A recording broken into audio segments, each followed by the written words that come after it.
Hello friends, welcome to sports allrounder YouTube channel. Kabaddi தான் PKL 12 தான். Mumba versus Jaipur என்னாச்சுன்னு பார்ப்போமா? ரைட். நிறையா தனித்தனியாக வீடியோ போகிறதோட 3 கண்டென்ட்டும் ஒன்றா சொல்லிடுறேன். மேட்ச்சுக்கு முன்னாடி ரேதா சார் வந்திருந்தார். நரேந்திர ரேதுவும் சுனிலும் அவங்க என்ன பேசுனாங்க, அவங்ககிட்ட என்ன கேட்டாங்க ஆங்கர். மேட்ச் ரிவ்யூ லைட்டாக டச் பண்ணிவிட்டு ப்ரெஸ் கான்ஃபரன்ஸில் என்ன பேசுகிறாங்கன்றது பேசுகிறேன். எங்களுக்கு தேவையில்ல உங்கள் ஆதரவு தான். Already Telugu Titans versus Gujarat போட்டோம். ஷாதுல் ஓயா கேப்டன்ஸை விட்டு தூக்குனாங்கன்ற ரீசனும் போட்டிருக்கோம். பார்த்துட்டு உங்கள் ஒப்பீனியன் கொடுங்க. சரி, விஷயத்துக்கு போயிடலாம். மேட்ச்சுக்கு முன்னாடி இது சுனிலும் நரேந்திர ரேது வந்தாங்க. ஸோ சுனில் தான் கேட்டாங்க. அப்புறம் சுனில், நீ 2வது டைட்டில் ஜெய்ப்பூருக்கு நீ தான் ஜெயிச்சு கொடுத்த, இன்றைக்கி அதே ஜெய்ப்பூருக்கு எதிர் வந்து நிற்கிற, ஏதாவது பழைய மெமரிஸ் ஏதாவது இருக்கான்னு சமாச்சா கேட்டாங்க. ஸோ ஆஜி மேம் பில்குல் தாசா மெமரிஸ்லாம் ரொம்ப ஃப்ரெஷ்ஷாக இருக்குது. 2 சீசன் நான் ஜெய்ப்பூருக்கு விளையாண்டேன், பிகேஎல் 9 and 10. என்னோடய ட்ரீம் எப்போதுமே ஆஸ் அ கேப்டனாக கப்பு ஜெயிக்கணும்னு. அதை நான் ஜெய்ப்பூருக்கு விளையாடும் போது தான் அது பூராவா அப்போ தான் எனக்கு ஃபுல்ஃபில் ஆச்சு சீசன் 9லன்னாங்க. அப்புறம் கேட்டேன், சரி இன்றைக்கி மேட்ச்சுக்கு வந்துடுவோம், இந்த இன்ஃபார்ம் ரைடர் இருக்கார்ல நிதின் தன்கர், அவரை எப்படி ஸ்டாப் பண்ண போகிறீங்க, அவருக்கு எதாவது பதில் இருக்கா, என்ன ஸ்ட்ராட்டஜி அந்த மாதிரி கேட்டாங்க. ஸோ அவர் சொன்னார், Nitin Dhankar very good raider, இந்த சீசனே அவர் ப்ரூவ் பண்ணிட்டார். ஆல்ரெடி அவருக்கு ஏகப்பட்ட ஃபேன்ஸ் ஆல்ரெடி வர ஆரம்பிச்சிட்டாங்க. அதுவும் இல்லாமல் எங்களோட பிக்கஸ்ட் சேலஞ்சை நிதின் தன்கரையும் அலி சமாதியும் ஸ்டாப் பண்ணோம். டிஃபென்ஸ் செட் ஆகிடுச்சு அண்ட் நாங்கள் பிளானோடு தான் வந்திருக்கோம். எங்கள் பிளான் படி நாங்கள் விளையாண்டா நாங்கள் ஜெயிப்போம், இல்லை எதிர் கோச்சு சொன்ன பிளான் படி அவங்க விளையாண்டா அவங்க ஜெயிப்பாங்க. மேட்ச் டஃப்பாக தான் இருக்கும் அண்ட் அப்படின்னு சொன்னார். இவ்வளோ தான் அவரை கேட்டாங்க. நம்ம கோச்சுட்டு என்ன கேட்டாங்க பார்ப்போம். நரேந்தர் ரேது அவர் தான் பார்ட் ஆஃப் பைரட்ஸ் ஃபைனல் விளையாடிட்டு அன்றைக்கே அவரை ரிமூவ் பண்ணிட்டாங்க. அவர் தான். நரேந்தர் கேட்டாங்க. அப்புறம் நரேந்தர், 4 ஜோடி பிளேயர்ஸ் எங்களுக்கு கொடுத்துருக்க பிகேஎல்ல, அது எப்படி தேவா கயான் ஒன்று, அப்புறம் அங்கித் தீபக் ஒன்று, இப்போ நிதின் தன்கரன் அலி சமாதி அண்ட் நாங்கள் கேள்விப்பட்டதெல்லாம் ஜோடி பொருத்தம் வானத்தில் தான் நடக்கும். நீ மேட்லேயே நடந்து காமிச்சிருக்க அண்ட் அது எப்படி ஐடென்டிஃபை பண்ணுற டேலண்ட்டை அது கொஞ்சம் சொல்லு, அது குயிக்காக எப்படி ஐடென்டிஃபை பண்ணுற அப்படின்ற மாதிரி கேட்டாங்க. சொன்னார், தேவாங் கயான், அங்கித் ராத்தி இவங்கெல்லாம் பிரமாதமான பிளேயரு. இவங்களை நான் வந்து Khel India, junior national, domestic game எல்லாத்துலேயுமே நான் வாட்ச் பண்ணிகிட்டு இருந்தேன். ரொம்ப பிரமாதமாக விளையாண்டாங்க. எல்லாமே அவங்கவுங்க விதத்தில் சூப்பர் ஸ்டார்ஸ் தான் இவங்களாம். அதனால தான் 4 ஜோடி பிளேயர்ஸ் நான் டிஃப்ரெண்ட்டாக எடுத்தேன் அண்ட் ப்ரூவும் பண்ணாங்க. நாங்கள் ரொம்ப வெரி குட்டுன்னு ப்ரூவ் பண்ணிட்டார் ஆல்ரெடி தேவாங்க் ஆகட்டும், அயன் ஆகட்டும் இவங்கெல்லாம். அண்டு நான் பிரார்த்திக்கிற திரும்பவும் அவங்களும் நல்லா பர்ஃபார்ம் பண்ணணும். அவங்க டீமுக்கு நிறைய பாயிண்ட்ஸ் எடுத்துகிட்டு கொண்டு வந்து கொடுக்கணும். அதுதான் அவங்களோட ஜாப்பு. அவங்க பண்ணுவாங்க கண்டிப்பாக. 100% அவங்க கொடுப்பாங்க. அது ரொம்ப இம்பார்ட்டண்ட்டு. மூவ் டீம் ஃபார்வர்டு, இதுதான் நான் அவங்களுக்கு சொல்கிற மெசேஜ் அப்படின்றாரு. அப்புறம் நிதின் தன்கரை பற்றி கேட்டிங்க. எஸ், அவரை வந்து நான் ஃபெடரேஷன் கப்பில் பார்த்தேன் விளையாடும்போது.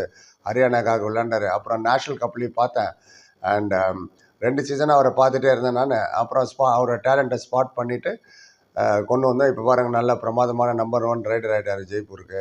அலி சமாதியை நான் வந்து டிவிலேயும் வீடியோவை தான் போட்டு பார்க்க முடிஞ்சுது. இவரை நான் நேராகவே பார்த்தேன் நிதின் தன்கரோட பெர்ஃபார்மன்ஸை. ஸோ அப்போயே நான் முடிவு பண்ணிட்டேன், நிதின் தன்கரும் அலி சமாதி வெரி குட் ஜோடி ஆக முடியும் அண்ட் எப்படி அயான் அண்ட் தேவாங்க் இருந்தாங்களோ அதே மாதிரி ஆவாங்க அப்படின்னு எனக்கு உள்மனசு சொல்லிச்சு. ஸோ அந்த டேலண்ட்டை எங்கேயும் பார்த்தேன் அண்ட் 2 பேரும் ஒன்றா விளையாட வச்சா தான் பர்ஃபார்மன்ஸ் நல்லா வரும்னு 2 பேரும் ஒன்றா டுகெதராக விளையாடுறாங்க அண்ட் 2 பேரும் பர்ஃபார்மும் பண்ணுறாங்க மேட்டில். சந்தோஷமாக இருக்குன்னாரு. இதுதான் கோச்சிட்ட கேட்ட 2 கேள்வி, சுனில் கிட்ட கேட்ட 2 கேள்வி சொல்லிட்டேன். இப்போ மேட்ச் என்ன ஆச்சுன்னு பார்த்துட்டு அப்படியே ப்ரெஸ் கான்ஃபரன்ஸ் போயிடலாம். ரைட், மேட்ச் 38 டை ஆகிடுச்சு உங்களுக்கு தெரியும். அப்புறம் டை பிரேக்கரில் போய் டை பிரேக்கரில் 6-4 அஜித் சௌஹான் இல்லாத பெரிய டென்ட்டு தான் மும்பாக்கு. அங்கே நிதின் தன்கர் எடுத்தோடனே போய் ஜஃபர் தானிஷ்வர் அவுட் பண்ணிட்டாரு. சந்தீப் வந்து டேக்கிள் ஆகிட்டார். ஸோ 2-0 ஸ்டார்டிங்கில். நிதின் தன்கர் வந்து 14 ரைடு பாயிண்ட்டு 19 ரைடில். இவ்வளோக்கும் நிறைய நிமிஷம் பெஞ்சில் வேறு உட்காந்துருந்தார். அப்படியே இந்த மாதிரி பெர்ஃபார்மன்ஸ் பண்ணியிருந்தார். இதை பற்றி தான் அவர் மேட்ச்சுக்கு முன்னாடியே பேசினார். அதை நான் ஸ்டார்டிங்லேயும் சொல்லியிருக்கேன். Still made it. நல்லா ஃபைட் பண்ணாங்க மும்பா, அப்படி தான் சொல்லணும். ஏன்னா ஃபஸ்ட்டு 1 to 10 மினிட்ஸில் ஸ்கோர் 12-5. ஒரு ஸ்டேஜில் 11 பாயிண்ட் லீடில் இருந்தாங்க ஜெய்ப்பூர். 11 to 20 வந்து 4 பாயிண்ட் தான் ஜெய்ப்பூர். மும்பா 12 பாயிண்ட் எடுத்தது. 21லேருந்து 30வது நிமிஷம் ஜெய்ப்பூர் 8 தான், மும்பா 16 பாயிண்ட் எடுத்தது. அந்த 11வது நிமிஷத்து 30வது நிமிஷம் தான் அவங்க இந்த கேம் பேக் ஸ்ட்ராங்லி வந்தாங்க. அப்புறம் கடைசியில் வந்து 31 to 40 மினிட்ஸில் வந்து ஜெய்ப்பூர் 14, மும்பா 5. ஸோ டை ஆகிடுச்சு பாயிண்ட்டு. அண்ட் 11 to 38 மினிட்டில் மட்டுமே 12 பாயிண்ட் தான் எடுக்க முடிஞ்சு ஜெய்ப்பூர். இவங்க 28 பாயிண்ட் எடுத்தாங்க மும்பா. வர செகண்ட் ஹாஃப் ரொம்ப இன்ட்ரெஸ்டிங்காக போயிட்டுருக்கு. 20வது நிமிஷத்தில் 12 and 28 ஸ்கோரு 16 பாயிண்ட்டோ என்னமோ டிஃப்ரென்ஸ் இருந்தது. ஜெய்ப்பூர் பவுன்ஸ் பேக் ஆச்சு. 30th to 40th மினிட்ல தான் 9 பாயிண்ட் லீட் எடுத்தாங்க. 14 இவங்க எடுத்தாங்க, யூமும்பா 5. அண்ட் டை ஆயிடுச்சு. டை பிரேக்கருக்கு வந்துட்டாங்க. 38 மினிட்ல தான் யூமும்பா 37, ஜெய்ப்பூர் 35. 50 செகண்ட் தான் இருந்தது. அப்போது தன்கர் போய் ஒரு டச் பாயிண்ட் எடுத்துகிட்டு வந்தார். ஜெய்ப்பூருக்கு 37-36 ஆயிடுச்சு. திரும்பவும் தன்கர் போய் சுனில் அவுட் பண்ணார். அங்கே தான் மேட்சே மாறிச்சு. ஆக்சுவலாக 38-37 ஆயிடுச்சு. கிட்ட வந்துட்டாங்க. இப்போ ரைடர் ஒருத்தர் போனார், அவர் அவுட் ஆகிட்டார். டை ஆயிடுச்சு. அவர் தான் அந்த சந்தீப் குமார். அவர் ப்ரெஸ் கான்ஃபரன்ஸ் அதை பற்றி சொன்னார். 21 செகண்ட் இருக்கும்போது தான் போனார் சந்தீப். அவர் அவுட் பண்ணிட்டாங்க அவங்க.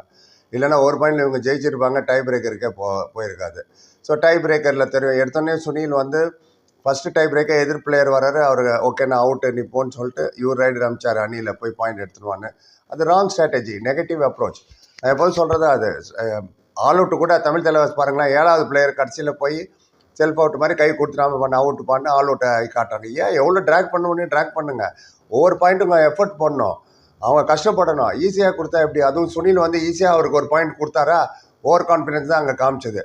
மேபி அவர் வந்து லக்கு நம்ம பக்கம் இருக்காத இவ்வளோ க்ளோஸாக வந்தோம்னு நினச்சாரோ என்னமோ தெரில. அவர் உள்ளே வந்து அவர் யாராவது தொட்டு போட்டோம், இல்லை நீங்கள் உள்ளே போய் அவர் டேஷ் பண்ணுங்கள். இப்போ வெரி நெக்ஸ்ட் ரைடு இவங்களுக்காக போனார் ஒருத்தர், அனில் பிடிச்சி போட்டாங்கல்ல, அப்பயே 2-0 ஆயிடுச்சு டை பிரேக்கரில். ஸோ ஸ்டார்டிங்கே நெகட்டிவ் ஆனது. Starting it's not right. ஒவ்வொரு பாயிண்ட்டுக்கும் அவங்க இன்னும் மெஹனத் கர்னான்னு ஹிந்தியில் இருக்கும். They have to work hard. இந்த மாதிரி ஈஸியாக கொடுத்தீங்கன்னா இந்த மாதிரி தான் ரிசல்ட் இருக்கும்.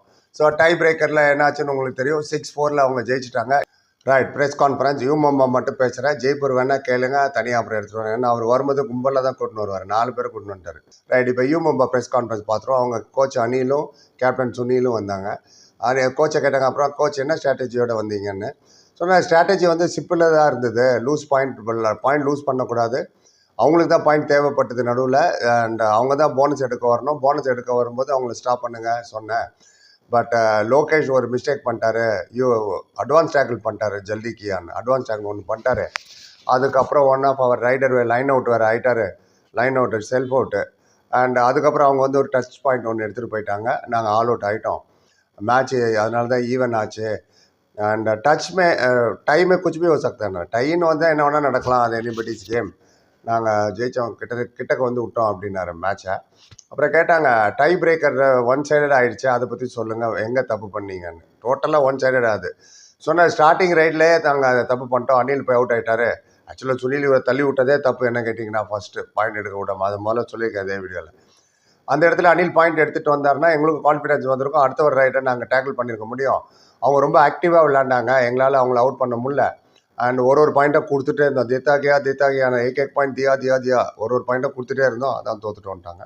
ரைட், முக்கியமான சுனில், அவர்கிட்ட என்ன கேட்டாங்க பார்ப்போம். சுனில், சந்தீப் ரொம்ப நல்லா பர்ஃபார்ம் பண்ணார் இன்னைக்கு. அண்ட் ஷாந்தார் ரைடு இல்லையா, ரொம்ப பிரமாதமாக பண்ணார், அதை பற்றி சொல்லுங்கன்னு. எஸ், சந்தீப் தான் எங்களை மேட்ச் உள்ள திருப்பி கொண்டு வந்தது. அதே மாதிரி ஸ்டார்டிங்லேருந்து கடைசி வரைக்கும் அவரோட பர்ஃபார்மன்ஸ் தான் நாங்கள் மேட்ச் உள்ளே ஆக்டிவாக இருந்தோம். லாஸ்ட் ரைடு அவர் எடுக்கும்போது அவுட் ஆகிட்டார் மேட்ச்சில். அது எப்போ வேணால் யார் வேணால் அவுட் ஆகலாம், அது பழி சொல்ல முடியாது. அந்த ரைடு மட்டும் அவர் அவுட் ஆகலான்னு நாங்கள் ஜெயிச்சிருந்துருப்போம். அப்புறம் கேட்டாங்க டைக்கு வருவோம். அண்ட் முன்னெல்லாம் டை பிரேக்கர் டை ஆயிடுச்சுன்னா 3 பாயிண்ட் கொடுப்பாங்க உங்களுக்கு லீகில். இப்போ ரூல் மாறி போயிடுச்சு. எல்லோரும் வெற்றிக்காக விளையாடியே ஆகணும். இந்த புது ஃபார்மேட்டு லீக் வந்ததை பற்றி என்ன நினைக்கிறேன் அப்படின்னு கேட்டாங்க. பில்குல் மேடம், ஆமாம். ஆனால் நாங்கள் லோக்கல் டோர்னமெண்ட்டு, டொமஸ்டிக்கு, நேஷ்னல்ஸ்லாம் விளையாடும் இந்த ரூல் ஆல்ரெடி அப்ளிகபிள் தான். அங்கேயும் டை பிரேக்கருக்கு போயிடணும். டையே கிடையாது. 5 ரைடு எடுக்கணும். ஸோ நாங்கள் எல்லா பிளேயருமே யூஸ் டு இட் தான். இது எங்களுக்கு ஒன்றும் புதுசு கிடையாது. ஏற்கனவே யூஸ் பண்ணால் இப்போ பிகேல கொண்டு வந்திருக்காங்க. நல்லது, பிகேல கொண்டு வந்தது. ஃபேன்ஸுக்கு ரிசல்ட் தானே வேணும். டை, ட்ரா இதெல்லாம் பிடிக்காது. ஃபேன்ஸுக்கு will be very happy result பார்க்கறதுனால. அப்புறம் கேட்டார், யூமும்பா வர்சஸ் ஜெய்ப்பூர். எப்போ பார்த்தாலும் எல் கிளாசிக்கோ அந்த மாதிரி இருக்க match, tough, CSK, Mumbai Indians, அது சொல்லலை, மைண்ட் வாய்ஸ் நான் சொல்கிறேன். அந்த மாதிரி இருக்க க்ளோஸாக தான் ஃபினிஷ் ஆகுது. போன சீசனும் நீங்கள் டை ஆச்சு மேட்ச்சு, இந்த வாட்டி டை ஆயிடுச்சு. அண்ட் டை பிரேக்கருக்கு போயிடுச்சு. போன வாட்டி நீ ஜெய்ப்பூருக்கு கேப்டனாக இருந்தால் கப்பு வர ஜெயிச்ச, நல்லா பெர்ஃபார்ம் பண்ண. அண்ட் இன்றைக்கி ஜெய்ப்பூர் பிளேயருக்கு ஏதாவது ஸ்ட்ராட்டஜியோடு வந்தேன். ஓவரால் தான் பண்ணாங்க. கோச் சாப் தான் பிளான் பண்ணார். அலி சமாதிக்கும் நிதின் தன்கருக்கும் எப்படி பிளான் பண்ணி சொன்னார். அண்ட் அலி சமாதிக்கு கண்ட்ரோல் பண்ணாங்களே, பாயிண்ட் கொடுக்க முடியல. பட் நிதின் தன்கரை பண்ண முடியல. இவ்வளோக்கு நிறைய வாட்டி அவரை டேக்கிள் பண்ணோம். பட் ஸ்டில் அவர் தான் நிறைய பாயிண்ட் எடுத்துட்டார் அவங்களுக்கு. எல்லாமே எங்கள் பிளான் பண்ணி தான் போச்சு. எண்டில் அந்த சந்தீப் போய் ஒரு சின்ன மிஸ்டேக் பண்ணனால அவுட் ஆனார்.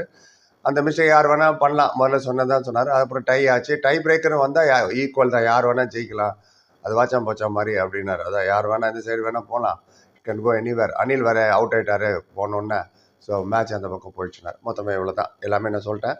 மேட்ச்சுக்கு முன்னாடி என்ன பேசுனாங்க, மேட்ச் என்னாச்சு, டை பிரேக்கர் என்னாச்சு, ப்ரெஸ் கான்ஃபரன்ஸ் என்னாச்சு. இப்போ நீங்கள் என்ன பண்ணணும் பார்த்துட்டு ஃப்ரெண்ட்ஸுக்கெல்லாம் ஷேர் பண்ணுங்கள். Like, comment, share and subscribe. Note சந்திக்கிறேன். Thank you so much.